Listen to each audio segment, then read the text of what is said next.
વચનામૃત ગઢડા પ્રથમ 64. સ્વામિનારાયણ રે સંવત 1876 ફાગણવદી 9 દિવસ સ્વામી શ્રી સહજાનંદજી મહારાજ શ્રી ગઢડા મધ્યે દાદા ખાચરના દરબારમાં ઉગમણે દ્વાર ઓરડાની ઓસરીએ ઢોલિયા ઉપર વિરાજમાન હતા ને ધોળો ખેસ પહેર્યો હતો ને કાળા છેડાનો ખેસ ઓઢ્યો હતો ને મસ્તકે હીરકોરનું ધોતિયું બાંધ્યું હતું ને તુલસીની નવી કંઠને વિશે પહેરી હતી ને પોતાના મુખારવિંદની આગળ મુનિ તથા દેશ દેશના હરિભક્તની સભા ભરાઈને બેઠી હતી. પછી શ્રીજી મહારાજે મુનિ પ્રત્યે પ્રશ્ન પૂછ્યો છે.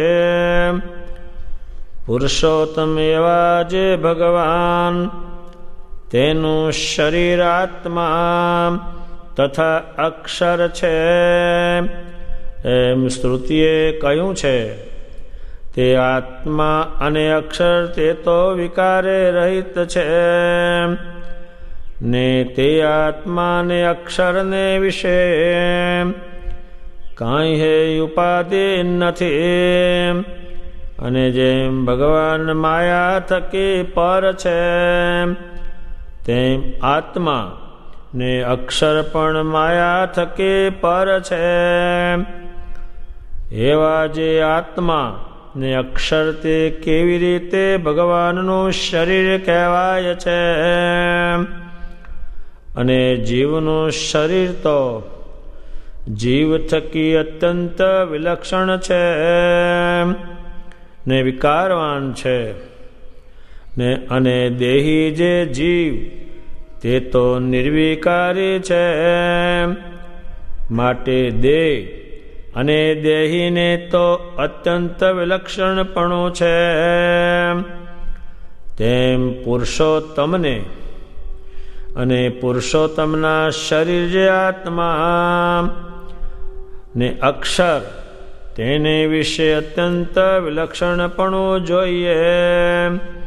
તે કહો કેમ વિલક્ષણપણું છે.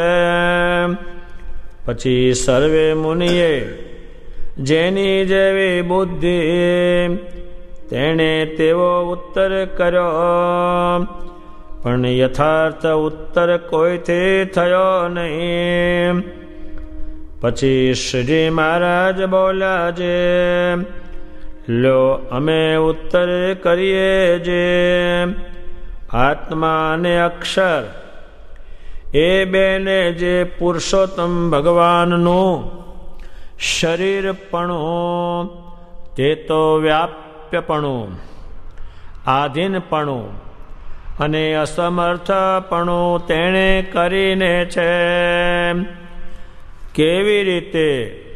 તો ભગવાન જે તે પોતાની અંતર્યામી શક્તિએ કરીને આત્મા ને અક્ષર તેને વિશે વ્યાપક છે ને એ બે તો વ્યાપ્ય છે અને ભગવાન જે તે સ્વતંત્ર છે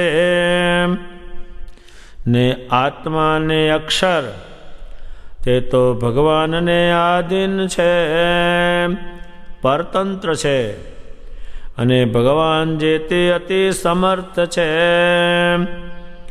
ને આત્મા ને અક્ષર તે તો ભગવાનની આગળ અતિ અસમર્થ છે. એવી રીતે ભગવાન જે તે એ બેયના શરીરે છે અને બે જે તે ભગવાનનું શરીર છે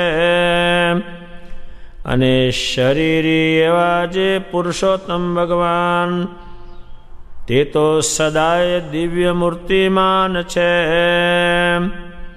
અને એવા જે એ ભગવાન તે જે તે વ્યાપક છે ને દ્રષ્ટા એવા જે સર્વે આત્મા અને તે આત્માને વ્યાપ્ય ને આત્માને દ્રશ્ય એવા જે દેહ એ સર્વેમાં પોતાની અંતર્યામી શક્તિ કરીને આત્માપણે રહ્યા છે.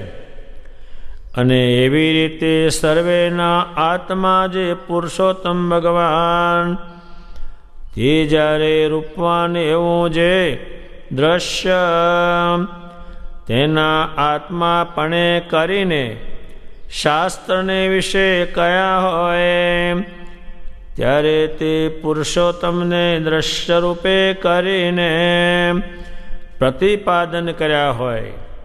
અને જ્યારે એ દ્રષ્ટાના આત્માપણે કરીને પ્રતિપાદન કર્યા હોય ત્યારે એ પુરુષોત્તમને અરૂપણે કરીને શાસ્ત્રમાં કયા હોય છે. અને વસ્તુતાએ તો રૂપવાન જે દ્રશ્ય અને અરૂપ જે આત્મા એ બે થકી પુરુષોત્તમ ભગવાન ન્યારા છે ને સદા મૂર્તિમાન છે ને પ્રાકૃત આકારે રહિત છે. અને મૂર્તિમાન થકા પણ દ્રષ્ટા ને દ્રશ્ય એ બેયના દ્રષ્ટા છે. અને એ આત્માને અક્ષર એ સર્વેના પ્રેરક છે ને સ્વતંત્ર છે ને નિયંતા છે ને સકળ ઐશ્વર્ય સંપન્ન છે ને પર થકી પર એવું જે અક્ષર તે થકી પણ પર છે. એવા જે પુરુષોત્તમ ભગવાન તે જીવના કલ્યાણને અર્થે કૃપાએ કરીને પૃથ્વીને વિશે મનુષ્ય જેવા જણાય છે. તેને જે આવી રીતે સદા દિવ્ય મૂર્તિમાન જાણીને ઉપાસના ભક્તિ કરે છે તે તો એ ભગવાનના સાધર્મ્યપણાને પામે છે અને અનંત ઐશ્વર્યને પામે છે. અને બ્રહ્મભાવને પામ્યો જે પોતાનો આત્મા તેણે કરીને પ્રેમે સહિત નિરંતર પરમાદર થકી પુરુષોત્તમ ભગવાનની સેવાને વિશે વર્તે છે. અને જે ભગવાનને નિરાકાર જાણીને ધ્યાન ઉપાસના કરે છે તે તો બ્રહ્મ સુષુપ્તિને વિશે લીન થાય છે. તે પાછો કોઈ દિવસ નિસરતો નથી અને ભગવાન થકી કોઈ ઐશ્વર્યને પણ પામતો નથી. અને આ જે વાર્તા તે અમે પ્રત્યક્ષ દેખીને કહી છે માટે એમાં કાંઈ સંશય નથી. અને આ વાર્તા તો જેને ભગવાનના સ્વરૂપમાં સદા દિવ્ય સાકારપણે ઉપાસનાની દ્રઢ નિષ્ઠા થઈ હોય તે થકી જ પમાય છે. પણ બીજા થકી તો પમાતી જ નથી. માટે આ વાર્તાને અતિ દ્રઢ કરીને રાખજો. આ વચનામૃતમાં ભગવાન સ્વામિનારાયણ 3 વાત કહે છે. એક તો આત્મા અને બીજું પરમાત્માના સ્વરૂપને ધારણ કરનારે અક્ષર અને ત્રીજું પોતાનું સ્વરૂપ. એ 3ની વાત આમાં સમજાવે છે. એટલી બધી ઊંડાણમાંથી ભગવાન કહે છે આ દુનિયામાં આવું કોઈને સમજાવતા આવડે નહીં અને અમે આવા સમજનાર ન હોય ત્યારે આ જગત છે જીવની જ ઉપાસના કરે છે. એટલે એમાં કંઈ એની અસમર્થ છે, એના હાથમાં કાંઈ નથી, એટલે જીવ જીવની ઉપાસના કરે છે. અથવા કોઈ જીવ જરા કંઈ કશાયક ધર્મો નિયમ પાળીને સારો થયો હોય ત્યારે એને શ્રેષ્ઠ કહે છે, પણ એમાં થાય નહીં કાંઈ. બહુ લોકોએ કહ્યું આ આત્મા ખરેખરો છે, આ તો મહાઆત્મા છે, મોટો આત્મા છે, પણ એમાં બીજું કંઈ છે નહીં, થાય નહીં કાંઈ, એનાથી અસમર્થ છે, એ કંઈ કરી શકે નહીં, કાંઈ પણ કરી શકે નહીં. એ પરમેશ્વરના નિયમને એને આધીન થવું પડે, એ પરમેશ્વરને કંઈ કહી શકે નહીં, એ છૂટો છે. દુનિયામાં મોટા ભાગના આવા છે, એટલે આત્માની ઉપાસના બહુ કરે, એના ચિત્રો બહુ માને, એના બોલેલું બહુ માને, પણ સેવટ એમાં નીકળે કાંઈ નહીં. એ આત્મા છે લુખો, અસમર્થ છે, એનાથી કાંઈ થાય નહીં. કારણ કે જે એ આત્મા છે એની અંદર પરમાત્માનો જોગ થાય તો એ કંઈ કરી શકે અને ભગવાનને કહી શકે, આ કંઈ કહી શકે નહીં. એક જીવનું પણ એનાથી રૂડું ન થાય, બે ત્રણ એકનું ન થાય, એનું જ ન થાય, કંઈ કરી શકતો જ નથી. ત્યારે કોઈ કારણ એવું હોય, બ્રહ્મચર્ય પાળે, કોઈ દાન કરે, પૂન કરે, એને માને, પણ એમાં બીજું કંઈ થઈ શકે નહીં, એ અસમર્થ છે. એટલે આ જગત છે જીવની ઉપાસના જ કરે, નરદમ જીવોની ઉપાસના કરે. એ શ્રીજી મહારાજ એને સમજાવશે, ત્યારે એટલું બધું એ સમજાવશે કે જે મને વાંચતા એના શબ્દો એટલા બધા અઘરા લાગે કે એને પૂરું વાંચવામાં સમજણ પડે તો ઉત્તમ છે, એટલા અઘરા શબ્દો. પણ શ્રીજી મહારાજને શું કહેવું છે, આ ભગવાન સ્વામિનારાયણ છે, એ જ આ વાત જાણે એ સમજાવી શકે, પણ કોઈ વાંચીને એ સમજાવી ન શકે. આ વાતથી જેટલું સમજાય એટલું જ કામનું છે. આને કોઈ સમજાવી ન શકે, આ તો ભગવાન સ્વામિનારાયણને સમજાવ્યું છે એટલે એ વાતથી સમજી શકે અથવા સમજાવી શકાય, પણ સમજાવવાની રીત એમણે કહેલી. ત્યારે જે આત્મા છે એ અસમર્થ અને કંઈ પણ કરી શકતો નથી. એટલે સ્વામિનારાયણ ભગવાનના સંપ્રદાયમાં કોઈ પણ સારો આત્મા હોય તો એની ઉપાસના થતી નથી. એટલે ભગવાન સ્વામિનારાયણ બધા આત્માઓમાંથી છોડાવશે, એ ચોટેલા જ આત્મા. અત્યારે ઘણા હોય કે હું ફલાણો ચેલો, એ આત્મામાં ચોટેલો છે એમ બોલતા શીખવું જોઈએ હું સ્વામિનારાયણનો સત્સંગી છું. તમને શિક્ષા પત્રીમાં ક્યાંય કહ્યું નથી કે તમે આના ચેલા છો. ભગવાને કહ્યું મારા સત્સંગી પ્રત્યે હું આ શિક્ષાપત્રી લખું. એ પહેલું જે છે એ અહીં કાપી નાખશે, એમાં છે નહીં કાંઈ, એટલે કરી શકે નહીં કાંઈ. અને આત્માની જે ઉપાસના છે એ હલકામાં હલકી ઉપાસના છે, અને એમાં કંઈ પ્રાપ્તિ નહીં, અને એમાં છે પણ કાંઈ નહીં. એ શ્રીજી મહારાજ એક પૂરું એટલું બધું એ સમજાવશે. મારે તો ભગવાન સ્વામિનારાયણને પ્રાર્થના કરવાની, તમારી વાણી છે એ તમે જ સમજાવી શકો, મારે તો વાંચીને કહેવાની છે, એમાં તમે તમારી જે વાણી છે એને આધારે થોડું સમજાવી શકો. નહીંતર આ કોઈને જો સીધું તો સમજાવતા જ ન આવડે. ત્યારે છે જગતના બધા શબ્દો, પણ સેવટ કાંઈ કામ ન આપ્યું.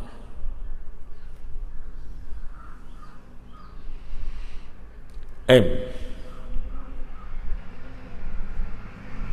ત્યારે એ જે આત્માઓ છે એ લુખા કાંઈ કરી શકતા નથી, અને એની પાસે પણ કાંઈ નથી, એ તો માયાના જીવ છે. હાવ એટલે ભગવાન સ્વામિનારાયણ એ આત્મામાંથી છૂટા પાડશે. બીજો એક આવ્યો અક્ષર આવ્યો, એ પુરુષોત્તમ ના યોગને કારણે એને અક્ષર એટલે ક્ષય ન થાય, એ ભગવાનને ત્યારે એમાંથી ઓછા કરશે. એમાંય પણ નહીં, તારે જગત છે જે ભગવાન રાખે છે એને ભજે, એમાં કાંઈ નથી, મૂળ વસ્તુ નથી, એમાંથી એ છોડાવશે, એ ના પાડશે. ત્યારે જે પરમેશ્વરને ભજે છે એને તમે નહીં ભજતા, તમે જેણે એને ભજીને જે થયા એને તમે ભજ્યો તો થશે, પહેલામાં કાંઈ નહીં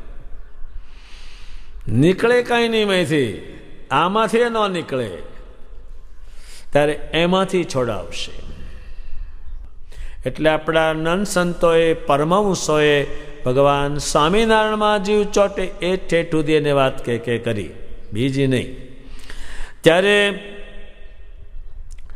એટલું બધું ભગવાન આમાં બોલ્યા છે પાર વગરનું કે જે એને સમજાવવું એ ઘણું અઘરું છે.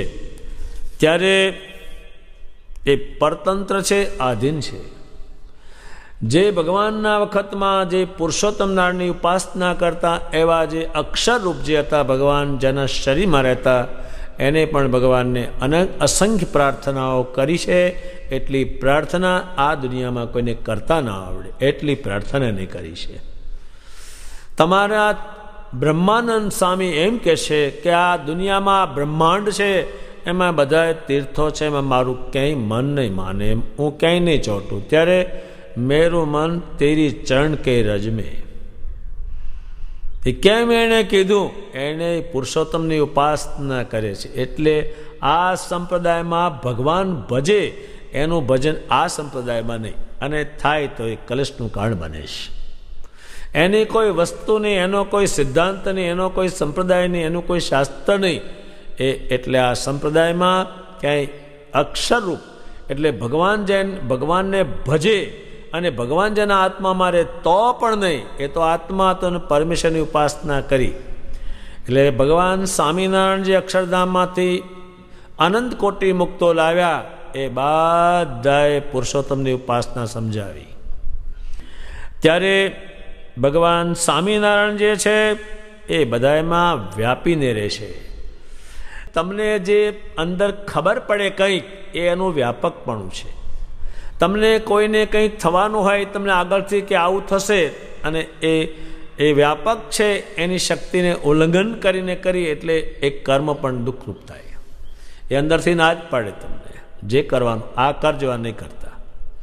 ત્યારે એનું વ્યાપકપણું છે. જેમ લોખંડમાં અગ્નિ વ્યાપી જાય એમ એનું વ્યાપકપણું છે. એ વ્યાપકપણું છે. અને ભગવાન સ્વામિનારાયણ છે બધાથી ન્યારા છે. જેણે રાખ્યા છે એનાથી એ ન્યારા છે. એ હતા તારણે રાખ્યા ને, તો એની તો બહાર છે. તો એટલે ભગવાન સ્વામિનારાયણને કરોડો માણસો જે ભજન કરે છે, જો એકમાં એ જતા રહે તો પછી બીજો શું કરે? એ મૂર્તિમાંથી મૂર્તિઓ નીકળ્યા કરે. કરોડો માણસો સ્વામિનારાયણની મૂર્તિનું ધ્યાન કરે તો એ પણ કરોડો રૂપિયા ધારણ કરી શકે. એ આત્મામાં જાય,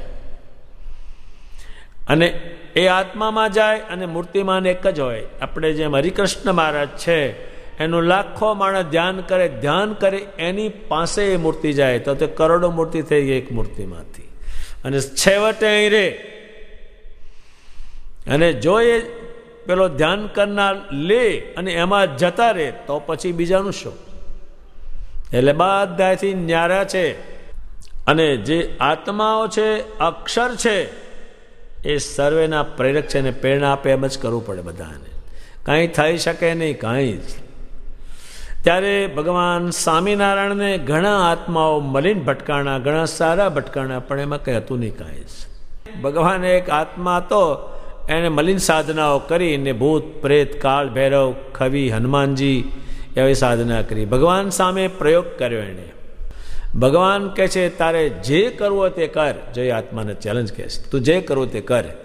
પછી મલિન પ્રયોગ કર્યો, એક વર્ડ સૂકવી નાખ્યો. એને એટલા બધા પ્રયોગ કર્યા, આ બ્રહ્માંડનો એક માણસ જીવે નહીં.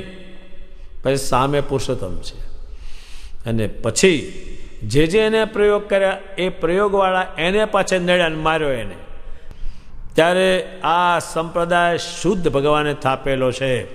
અને સહેજ અશુદ્ધ થાય તરત જ એનો હોકારો થાય, તરત જ. બીજું કાંઈ નથી. એ આત્માની ઉપાસના આવી થશે નહીં કાંઈ બીજું કોઈનામાંથી. ત્યારે મુક્તાનંદ સ્વામી જેવા ભગવાનની સાથે રહેનારા એમ કહે છે, એ પોતે પોતાની જાતને કહે છે, હે મન, હવે તું બીજું બધું જવા દે. સ્વામિનારાયણ સ્વામિનારાયણ સ્વામિનારાયણ કહો રે મન મેરા, મન મેરા, મન મેરા, સ્વામિનારાયણ સ્વામિનારાયણ કહો રે મન મેરા. રટહો નામ અષ્ટજામ તરે તાપ તેરા, મોહ માયાદિ મિટે નાવે જમ તેડા. સ્વામિનારાયણ સ્વામિનારાયણ કહો રે મન મેરા. એ ભગવાન સ્વામિનારાયણ તો સ્વતંત્ર છે. એ સ્વતંત્ર એટલે એમને જે કરવું હોય તે કરે, એનું નામ સ્વતંત્ર તે કહેવાય. એને રોકનાર કોઈ ઉપર નહીં. એમણે એક વિષયમાં કહ્યું છે, જે મારી મૂર્તિ છે મારા ઉપર કોઈ નથી, હું ટોચમાં ટોચું છું. એટલે એ સ્વતંત્ર છે. એ જે કરવું તે કરી શકે. એને જાત જાતનું કર્યું છે. એ સ્વતંત્ર છે. એટલે જો પરતંત્ર હોય એટલે કોઈના કહેવાથી એને કરવાનું હોય તો આ એક કામ પણ ન થાય. એટલા ભગવાને કામ કર્યા. એ સ્વતંત્ર છે. સ્વતંત્ર એટલે પોતાનું તંત્રની પહોંચ છે, જેવું કરવું એ કરે. કોઈ વખત તો ભગવાને ક્યાંક દર્શન દેવા હોય તો એમને એમ થાય કે દર્શન દઉં અને જાઉં તો માણકી ઘોડી, પોતે, બીજા ઘોડાઓ, સાધુઓ, હરિભક્તો આ મૂર્તિ માન તેને મળે. એ આ દુનિયામાં કોઈનું કામ પણ કંઈ નહીં. કાંઈ નહીં ને આની આગળ કંઈ થાય નહીં કોઈનાથી. ત્યારે એ સ્વતંત્ર છે, સર્વેના નિયંતા છે. નિયંતા એટલે એ કેમ જ થાય. એક વખત ભગવાન એક ઠેકાણે ઉત્સવ કરતા હતા. ત્યારે રંગે રેમાં રાસ રમવાનું કર્યું. ભગવાનને કહ્યું ઘણા વખતે મળ્યા તો આપ ઘણો સમય અમને આનંદ કરાવો. ભગવાન કે સારું. ભગવાને સૂર્યને કહ્યું કે અત્યારે તારે ચાલવાનું નથી, ત્યાં ત્યાં ઉભા રહો. ત્યાં ત્યાં ઉભા રહે અને દાડો હાથમાં જ નહીં. એટલે સાધુઓ રમીને ઉત્સવ કરીને પછી થાક્યા કે ભગવાન બસ હવે બોલો બસ કે હવે ચાલો. આ મેળ પડે કોઈનું કામ છાંટોય છે. આ સંપ્રદાયમાં પુરુષોત્તમની વાણી દ્વારા આ સંપ્રદાય કાયમ પુરુષોત્તમને ભસતો આવ્યો છે, ભજે છે ને ભસતો રહેવાનો છે. આમાં બીજું કંઈ આવે તો માથાકૂટ થાય, તરત જ માથાકૂટ. અને એ સત્સંગમાં કુસંગ શરૂ થાય છે. એ સત્સંગ નથી. ત્યારે ભગવાન સ્વામિનારાયણ સકળ ઐશ્વર્ય સંપન્ન છે. હવે એની ભાષામાં જ આપણે ના સામે સકળ ઐશ્વર્ય સંપન્ન, જે કરવો તે કરે લ્યો. હવે એને શું, જે કરવું હોય તે કરે. એની પાસે બધું એટલે આમ કરે. અને માણા સમાધિ અક્ષરધામમાં જાય 6 મહિના હોઈ રહે, એ કોઈનું કામ છે? અત્યારે કોઈકને ક્યાંક બાળ્યો હોય તો શું છે, અહીં સમાધિ લીધી. સમાધિ શું, જિલ્લો લાકડા જોડે હળગાવેલો હોય તો સમાધિ છે ને. એને કા દાટો હશે, ત્યાં સમાધિ આને હતી છે. સમાધિ છે નહીં. સમાધિ તો બેઠો હોય અને ભગવાનના ધામમાં જઈને એને સમાધિ કહેવાય. પણ આ જગત કરું ને એને કાંઈ નહીં એવું. અહીં શું લીધું, મહારાજે સમાધિ લીધી છે. સમાધિ કે ગયા પછી બાળ્યો છે અહીંયા દાટો. આ સમાધિ લઈ શકતું તો આ ભોયમાં. ભગવાન સ્વામિનારાયણ જે છે સકળ ઐશ્વર્ય સંપન્ન છે. તારે તમને એને ના પાડી છે કે મને મૂકીને તમે કાંઈ કરશો જ નહીં. એ પર થકી પર જે ભગવાન ભજે છે અક્ષરધામ, તેનાથી એ પર ભજે છે, એનાથી પર છે. એટલે એ પર છે, એ છે તો ત્યાં ભજન થાય છે, ને ભજન શાનું થાય? એ ભગવાન સ્વામિનારાયણ જીવના કલ્યાણ માટે કૃપા કરીને મનુષ્યના રૂપે થાય. એટલે 3 વસ્તુ સમજાવે. એક તો જીવ, બીજું જીવ પરમેશ્વરને ભજે તે 2, અને ત્રીજા એ પોતે પુરુષોત્તમ. એટલે 2 વસ્તુ એક આપી નાખશે. એટલા માટે કાપશે કે થાય નહીં કાંઈ તમે કર્યા કરો. આ દુનિયાના પોણા ભાગના માણસો 50 ધર્મ ફેરવે છે તો એ ઘરમાં હક કેમ નથી? એ છે માણસનો ધર્મ. જો પુરુષોત્તમ નારાયણનો ધર્મ ઘરમાં આવે તો એ ફેરવવાનો છે જ નહીં. મનુષ્ય જેવા થયા એ શું કામ થયા? આ જીવની ઉપાસના અને જીવ જે ભગવાન ભજે તેની ઉપાસના કરે, એ એમાંથી કલ્યાણ થાય નહીં. એટલે પુરુષોત્તમ આ બ્રહ્માંડ ઉપર પધાર્યા. ત્યારે ભગવાન સ્વામિનારાયણની ઉપાસના કરી, એની ભક્તિ કરી, એ માણસો કેવા થયા? કેટલું એમાં ઐશ્વર્ય આવ્યું. ગોપાળાનંદ સ્વામી એમાં કેટલું ઐશ્વર્ય આવ્યું. શેને કારણે આવ્યું? ભગવાન સ્વામિનારાયણને કારણે આવ્યું. એ પુરુષોત્તમની ઉપાસના કરી. એણે તો બધી ના જ પાડી છે બધી વસ્તુની. ગોપાળાનંદ સ્વામી પૂરી ઉપાસનાને જાણી અને પામ્યા તો બધી ના જ પાડી. ભગવાન સ્વામિનારાયણનું નામ લીધું, એ સંત બહુ રૂપે થયા, બહુ રૂપે એના પ્રગટ થયા. અને અનંત મુક્તો જે હતા એને એક સમયે બધાની પૂજા કરી અને પછી એને નિશ્ચય થયો. ત્યારે આ સંપ્રદાયમાં જે કંઈ પામે છે એ ભગવાન સ્વામિનારાયણ થકી જ પામેલા છે. મુક્તાનંદ સ્વામી, ગોપાળાનંદ સ્વામી જેને કંઈ કહે એ ભગવાન આનું રૂડું કરજો તો રૂડું થઈ જાય. એ પામ્યા ક્યાંથી? એ ભગવાનના યોગથી પામ્યા. એના યોગ અત્યારે આ કંઈ જે કંઈ વસ્તુ છે એ પૃથ્વીમાંથી બહાર કાઢેલી વસ્તુ, એની મૂળ વસ્તુ નહીં. અત્યારે તમે જે કહો અને જે જોવો એ બધું પૃથ્વીમાંથી બહાર નીકળેલું છે. એ લઈને નહીં આવેલો કંઈ જ. એટલે પૃથ્વીની વસ્તુ છે બધી જ. સોનું કહેવો, ચાંદી કહેવો, હીરા કહેવો, મોતી કહેવો, જે કંઈ કહેવો, મકાન કહેવો, એ બધું પૃથ્વીનું છે. એ લાવેલો સાથે નહીં કાંઈ જ. ત્યારે ભગવાન સ્વામિનારાયણના સાધનપણાને એને સાધન બતાવ્યું, એને સાધનો બતાવ્યા ઉપાસનાના. એમાં ઘણી વસ્તુ પાળવી પડે એ ઉપાસના કરવી હોય તો. ત્યારે જેમ ગોપાળાનંદ સ્વામી ધ્યાન કરતા, ભજન કરતા, બ્રહ્મચર્ય દ્રઢ પાળતા, ક્યાંય આત્માને જવા દેતા નહીં, ભગવાન સ્વામિનારાયણને રોકતા, તો આ એ કેટલા ઐશ્વર્ય તે સમયમાં પામ્યા અને અત્યારે એના થકી કેટલું કામ થાય. અને ભગવાન ભજવાની બુદ્ધિ એમણે આપી. અને જેણે જેણે પુરુષોત્તમ ભજ્યા એ ઐશ્વર્ય કેટલું પામ્યા. એ ભગવાનને થકી, ભગવાન સ્વતંત્ર છે, સર્વ ઐશ્વર્ય સંપન્ન છે, એના યોગથી એ પામ્યા. એ નહીતર તો બધાએ આમ ગયેલા પણ ઉપાસના નહીં કરી. સ્વામિનારાયણ કર્યું, 500 પ્રદક્ષિણા કરે, 1000 દંડવત કરે, કીર્તનો શીખે, ધ્યાન કરે, એ કરીને એ પામ્યા. સીધું તો એ પમાયું નથી કોઈનાથી કાંઈ થાય નહીં. એક માણસે એક સ્વામિનારાયણ ભસતા હતા, એને વિશે એને કોકે ચોંટાડેલું. તે કે કૂવામાં પાણી નથી કે છે.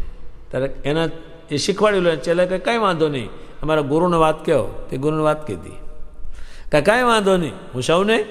એટલે ગયા કૂવામાં, બધા કૂવે ગયા. તે પેલો જે હતો એને પગ કર્યા લાંબા કૂવામાં કે આના પર પાણી રેડો. એટલે પાણી રેડ્યું. જે પા કોષનું, અડધા કોષનું પાણી હતું તે બંધ થઈ ગયું તે ગયો. પછી પહેલાં રૂપિયા મુકાવેલા 1500 કંઈ. તે પહેલો તો પાડી દેવાની જાત હતી, થયું નહીં. એને કંઈ આ સાધુનું કામ નહોતું ને કશાને પાણીનું કામ હતું, થયું નહીં. તે પહેલાં ચેલાન કે મારા રૂપિયા 1000 લાય કે તે પાછા કઢાવ્યા એની પાણી. મેં તો પાણી માટે આપ્યા હતા. કોઈનાથી કાંઈ થાય નહીં. અને થાય તો હાખણા રહે, કોઈ હાખણા બે ઘડી વાર, પણ થાય તારે છે ને. જે પુરુષોત્તમ નારાયણ સાથે લાવેલા મુક્તોએ કહ્યું, જ્યાં ભગવાન તારું સારું કરશે, ભગવાન સ્વામિનારાયણ તને તેડવા આવશે, જ્યાં ભગવાન તારો ઉદ્ધાર કરશે, એને કારણે થતું. આપણી કહેવત છે કે દલાલે દિવાળું નહીં ને મસીદે ખાતર નહીં. એ દલાલો બધા સાધુ શું કરે કે જ્યાં ભગવાન તારું સારું કરશે, જાઓ. ત્યારે આ ભગવાન સ્વામિનારાયણે સ્થાપેલો એ પુરુષોત્તમનો સંપ્રદાય છે. શાસ્ત્ર એના જ છે, મંદિરો એના જ કરેલા છે. ગોઠવણી બધી એની જ કરેલી છે અને એનો જે પ્રતાપ છે આ સંપ્રદાયમાં અપરંપાર છે. એટલો એનો મહિમા છે આ સંપ્રદાયમાં પુરુષોત્તમ નારાયણનો.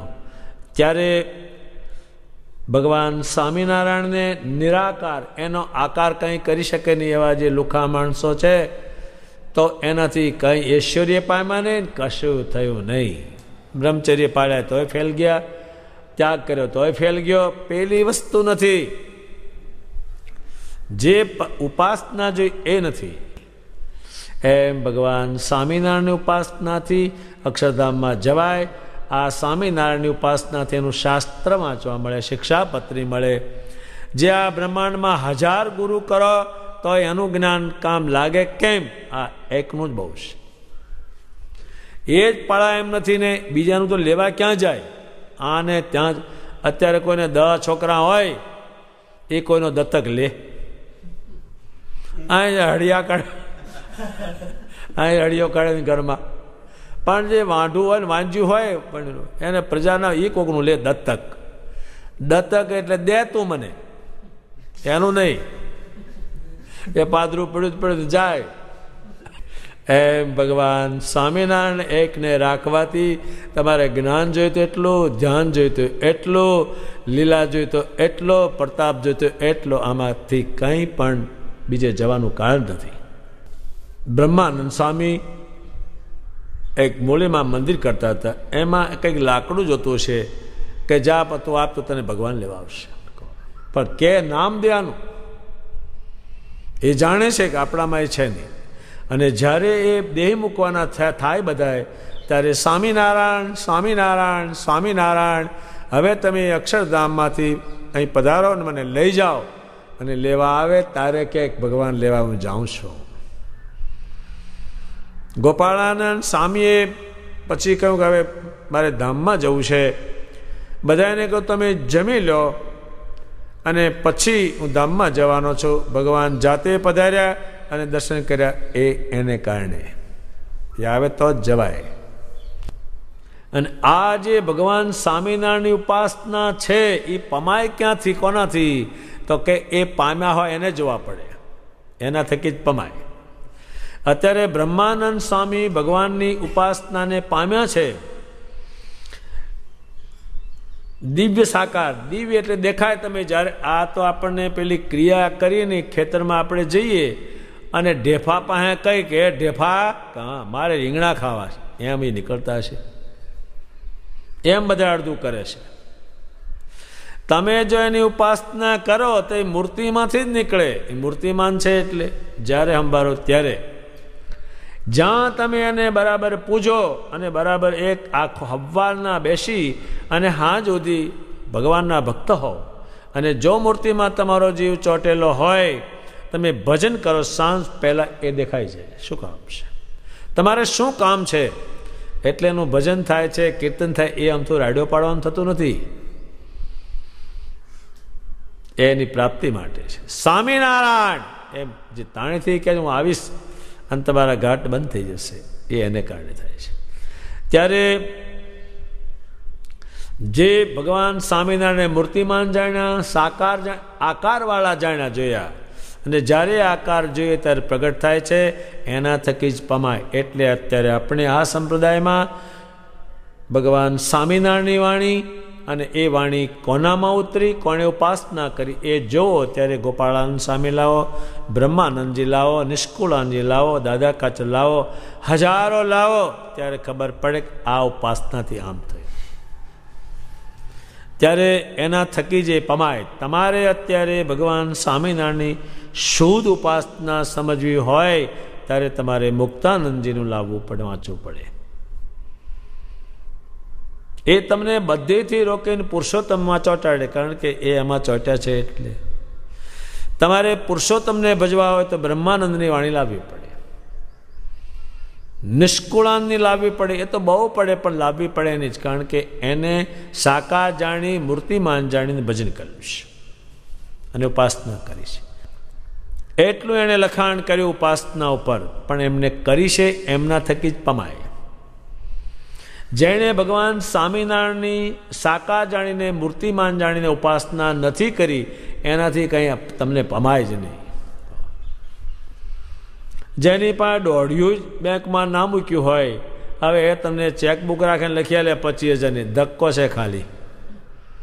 રિક્ષાનું ભાડું જાય 25 રૂપિયા, કે સાહેબ લો આ લખી આલો, એનું એ ખાતું જ નથી. એમ જેને પુરુષોત્તમ ભજા નથી, જેનો પુરુષોત્તમમાં જીવ નથી, એને એમાં કંઈ છે જ નહીં. ત્યારે બીજા થકી એ પમાતો જ નથી, કારણ કે એ તો એને આવડે જ નહીં ને. ભગવાન સ્વામિનારાયણે આત્મા વિશે, અક્ષર વિશે અને પોતાના સ્વરૂપ વિશે એટલું બધું સમજાવ્યું છે કે એને સમજાવતા સમજાવતા કેટલોય સમય લે, પણ તમારે આ 3 વાત જે કઈ એક વચનામૃતનો વિષય હોય છે.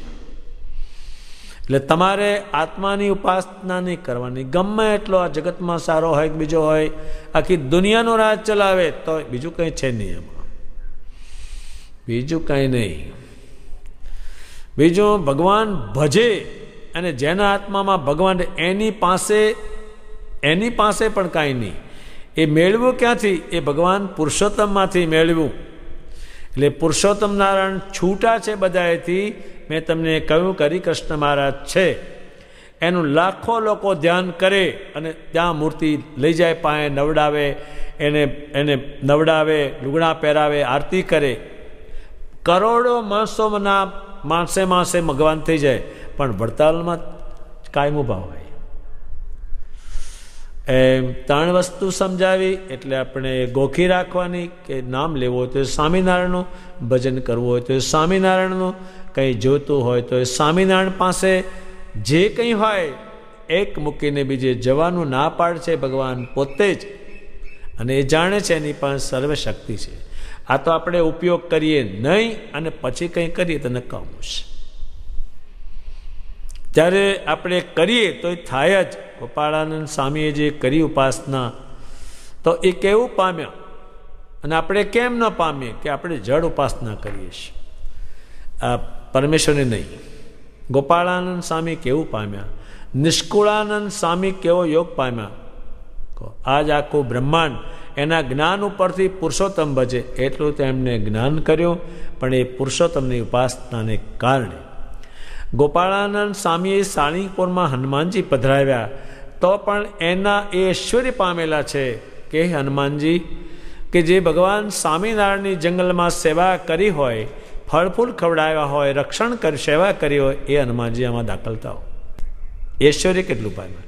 એ તો હનુમાનજી પણ જ્યાં જ્યાં ભગવાન સ્વામિનારાયણની મૂર્તિ પૂજવા સ્વામી આપીએ, જેને જેને કોઈ આ ભગવાન ભજ્યો એ બધા અક્ષરધામમાં ગયેલા છે, ઐશ્વર્યને પામેલા છે. એ કોઈ દાડો એમ ન કે મારું ચિત્ર તમે માનજો, મારો ફોટો માનજો, મારું જ્ઞાન લેજો, એ ના પાડે. હું જે તમને કહું છું એ ભગવાન સ્વામિનારાયણનું કહેલું કહું છું એમ કે બધા જ.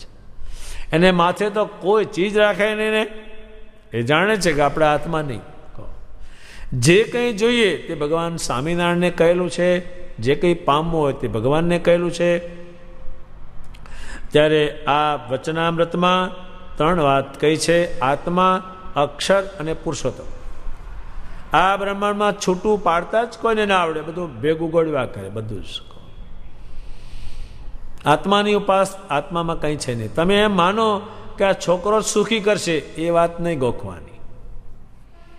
તમારે એટલું ગોખવાનું કે આને જો સ્વામિનારાયણ ભગવાનનો ભગત કરીશ તો આપણે કામ લાગશે. અહીં તો 14 આને નથી કામ લાગતા. ભાઈ માથા પચાડે છે, અરે અરે અરે આના કરતા તો પથ્થરો નીકળ્યો હોત તો લહણ તો વાટવા થાત. એટલે પણ અહીંયા ત્યાં કઈ પથ્થરો નીકળતો છે આવું કે છે. શું છે એ તમે આત્મામાં ધ્યાન રાખીને બેસી રહ્યા છો, અને છેવટે એ બધું મૂકીને પુરુષોત્તમ ભજો તો તમારે કંઈ દુઃખ નથી આવવાનું. પણ પેલું ભજે નહીં અને પછી કે અત્યારે ખાય નહીં અને કે મારી ભૂખ જતી નથી, એ તો પણ એમ જતી છે, એ તો ખાય તો જ જાય. એમાંની ક્રિયા ન કરે તો એની ક્રિયા કરી બધાએ, 1000-500 સંતોએ, હજારો બીજા મુક્તોએ, બાઈએ ભાઈએ એ બધી ઉપાસનાઓ કરી છે. એટલી બધી એની ઉપાસના કરી છે કે એનું કંઈ વર્ણન થઈ શકે એમ નથી.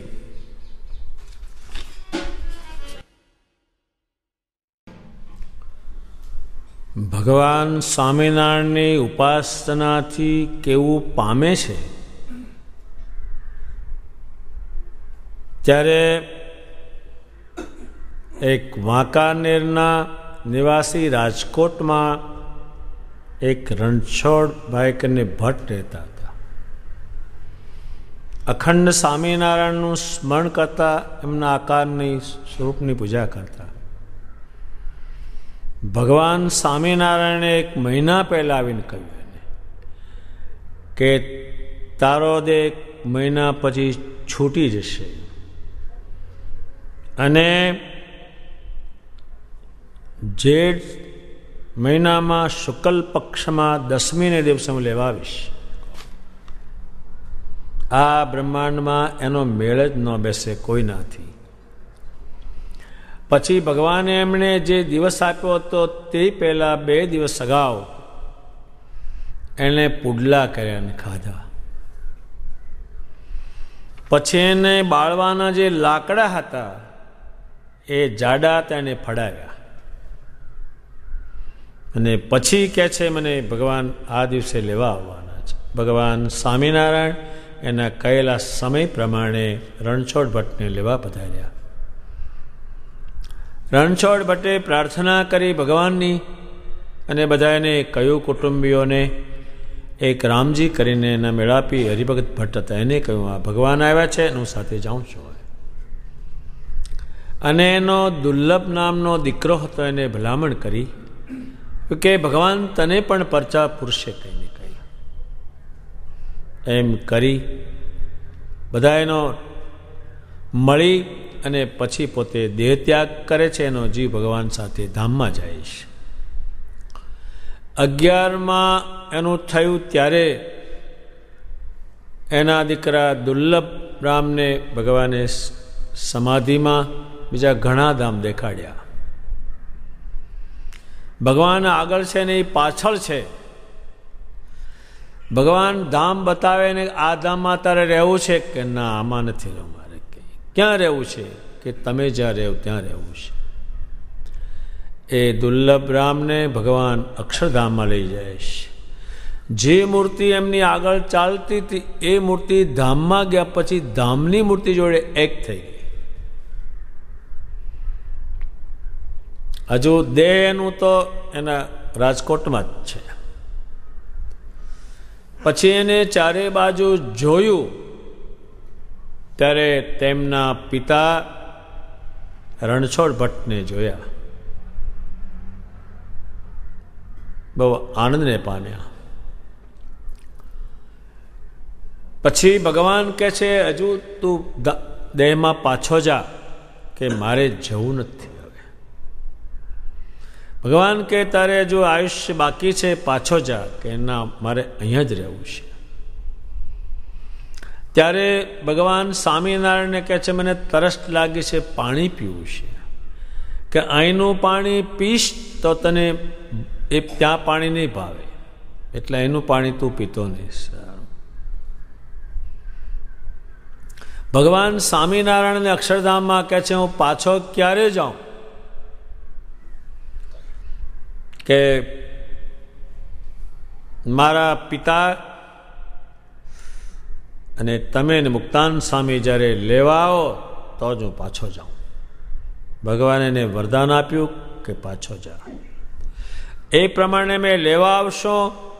એ દુર્લભરામ પાછા ગયા છે અને ભગવાન સ્વામિનારાયણ કયા પ્રમાણે વચન આપ્યા પ્રમાણે એ દુર્લભ રામને તેડીને અક્ષરધામમાં ગયા છે. મારે એટલા માટે આ વાત કહેવી પડી. આ શ્રીમાનની વાત જો પૂરી બેસાડીએ તો દ્રષ્ટાંતની પણ જરૂર નથી. આ કરો એટલી જ વાર છે. દ્રષ્ટાંત કેમ દેવું પડે કે આ શબ્દ કોને બંધ બેઠા તો કાને બેઠા. આ વચનામૃતમાં ભગવાને 3 વાત સમજાવી.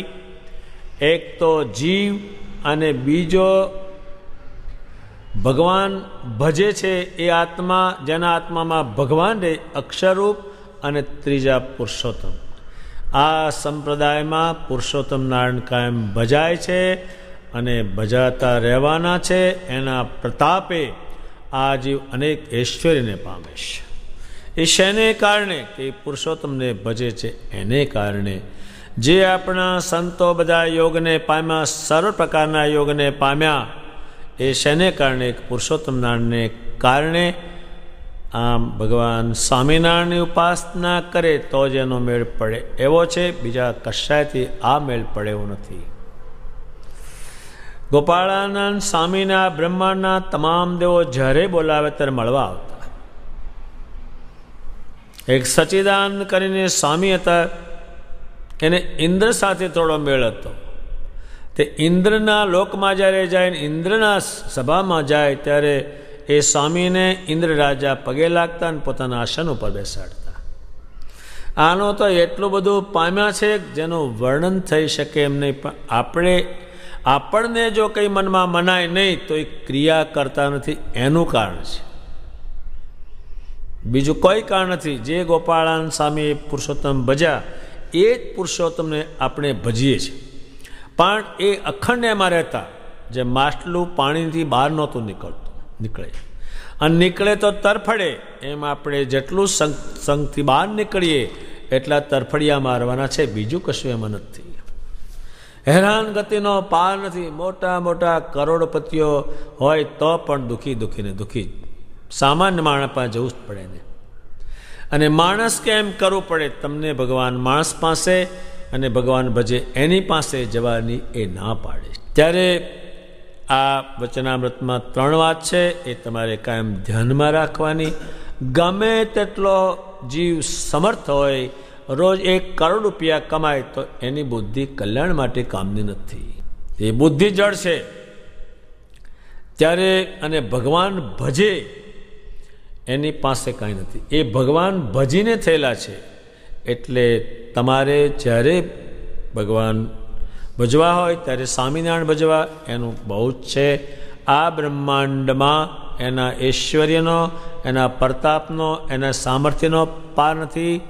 અને એને ભજીને કરોડો મુક્તો થયા, સામર્થ્યને પામ્યા, એનું કારણ છે સજી મહારાજ. જીવબાના જે પરચા લખાણા પણ એ પૂર્ણા સજી મહારાજ. એટલી બધાએ તો સામર્થ્યને પામ્યા હતા. કોઈ સ્ત્રી હોય અને ગર્ભવંતી હોય અને એના ગર્ભની અંદર પુરુષ હોય તો એ કહી દે તારા શરીરમાં પુરુષ છે તો ચેટી રહેજે. કહો એ પામ્યા ક્યાંથી? એ દ્રષ્ટિકોણે આપી, એ પુરુષોત્તમના નારાયણ આપી. એક ગામના માણા હતા, તે આપણા વડતાલ મંદિરનો એક પથ્થરો ઉઠાવ્યો, એને આગેવાન હતા, એને 12 ગામના હતા, પેટલાદ તાલુકો ઇજારે રાખેલો હતો. પથ્થરો ઉઠાવ્યો, એ રઘુવીરજી મહારાજને બહુ મનમાં દુઃખ થયું. ગોપાળાનંદ સ્વામી આવ્યા અને સ્વામી કે રઘુવીર મહારાજ શું તમને થયું? કે સ્વામી ભગવાનના ઘરનો પથ્થરો લઈ ગયો એ આગેવાન, શું તમારી ઈચ્છા છે? કે મારું મન બહુ દુખાણું, પાછો લાવો. કે તમારી મરજી. સ્વામીએ શું મંત્ર ભણ્યો એ શરીરમાં લાય થઈ ગઈ, રહેવાય જ નહીં, કે અગ્નિ પ્રગટ કરી દીધો અંદર. પછી બધાને એને પૂછ્યું કે આ શું થયું? તો કે ગમે તે દેવનો કોપ થયો છે, આ દેવ અને આ જ કોપ. તો કે પછી એને વહેમ પડ્યો કે હું પથ્થરો લાવ્યા એને કારણે, એટલે પથ્થરો વડતાલમાં આવ્યો. એટલે એટલી સામર્થ્યને પામ્યા છે, પણ એનું કારણ સજી મહારાજ છે. એ સ્વામિનારાયણ ભગવાન જે આવી નિષ્ઠાવાળા છે કે તત્વજી એટલા ઐશ્વર્યને પામ્યા છે. એના ઐશ્વર્યનો તો પાર નથી. બ્રહ્માનંદ સ્વામી એ ઘોડો હતો એટલો કામિત, ઘોડીને દેખાય ત્યાં ઊંચો નીચો થઈ જાય, કોઈનાથી બેહાતો નહીં, એટલો ઘોડો તેજ હતો પેલો. પછી બધા જ્યાં એ ઘોડો હતો, એ ઘોડાના માલિક હતા, અને બીજા માણસોને એમ કે આ બ્રહ્માનંદને જો બેસાડી તો એને પાડી જ દે તો ઠેકાણે પડે. એ ઘોડો લાવ્યા કે સ્વામી આના પર બેસો. એ બેઠા, એ ઘોડો નિષ્કામી થયો. એના તો એશિયનો પાર, આ દુનિયામાં રાવણ જેવો નિષ્કામી નહીં થઈ શક્યો, આ બેસવાથી ઘોડો નિષ્કામી, કામ મટી ગયું. એના જે ઐશ્વર્ય પરચાય તેનો પાર નથી, એનું કારણ છે ભગવાન સ્વામિનારાયણ. એ ભજે છે એનું કારણ છે. અને જો એમ ના હોય તો આ બધા નંદ સંતો પરમહંસો સ્વામિનારાયણ નામ ન બોલે, એનું નામ લેવડાવે, પણ એણે એક મોઢામાંથી કહ્યું જ નથી ને ક્યાંય. સ્વામિનારાયણ સ્વામિનારાયણ કરજો. ગમે તે નંદ સંતોની વાત તમે કાઢો, આ લાવીને ઊભું રાખે. ગમે એટલા દુઃખ કાઢવા હોય તો પણ પરમેશ્વરનો ભગત થાય તો એ વાત આ વચનામૃતમાં ઝીણામાં ઝીણી હતી, ઘણી ઉત્તમમાં ઉત્તમ છે.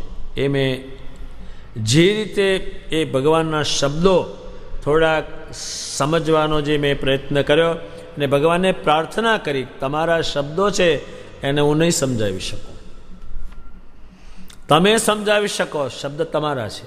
એટલે જે શબ્દો છે એ પુરુષોત્તમ નારાયણના છે અને એણે જે રીતે સમજાવ્યું છે એમાંથી મેં તમને એક થોડુંક સમજાવ્યું છે. પણ એટલું તમારે ધ્યાન રાખવાનું કે જેટલું પુરુષોત્તમને ભજશો એટલા તમે શ્રેષ્ઠ ગુણને પામશો. અને માણસ જે ભગવાન ભજતા છે એને માનશો એટલે સામાન જેવું થઈ જશે. અને આત્માને તમે ગમે એટલા સારા માનશો તો કંઈ નીકળવા નથી. આ ત્રણ વસ્તુ જે ભગવાને સમજાવી છે એ આ વચનામૃતમાં છે. ત્યારે ભગવાને ઘણું સમજાવ્યું છે અને જે મારા યોગને પામ્યા છે, મારી ભક્તિને પામ્યા છે, મારી ઉપાસનાને પામ્યા છે તેના થકી તમને સમજાશે, બીજાથી નહીં સમજાય.